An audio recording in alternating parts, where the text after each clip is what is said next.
Jean-Claude, looking barely older than the freshman from the lecture hall, had driven Morby the 4 hours it had taken to get to the dig site, and knew only that the American was good friends with his boss. He was a little bewildered now, watching the two men wrestling with such profound emotion. "Regardez le cou, tu vois?"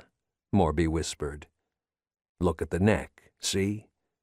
"Red," Beauchamp nodded, answering in heavily accented English. All soft organic matter had been leached away by the greedy demands of the soils and their denizens, though in return the bones had been gifted minerals that had helped preserve them. Whatever might have been looped across the wolf's neck had been lost forever, but the ferrous oxide that had decorated that loop still remained, a thread of dusky red, just as it appeared in the cave painting. "What is it? A wolf or a dog?" Jean-Claude asked, mimicking the quiet tones of the other men. "A wolf, but also a dog," Beauchamp murmured. "No," Morby corrected after a moment. "Not a dog. The dog."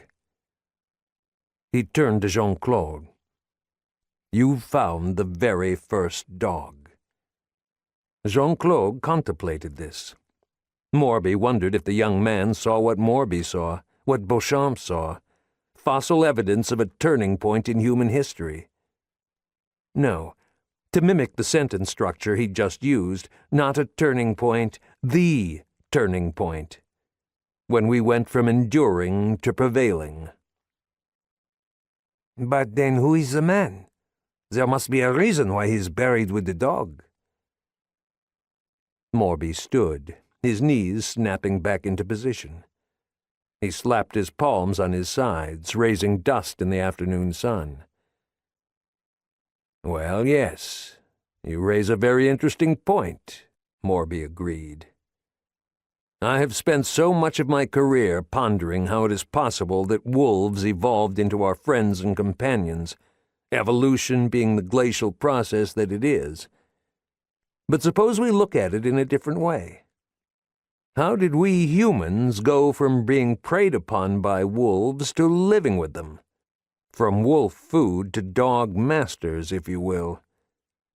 Now you're talking adaptation instead of evolution. Now you're not talking centuries.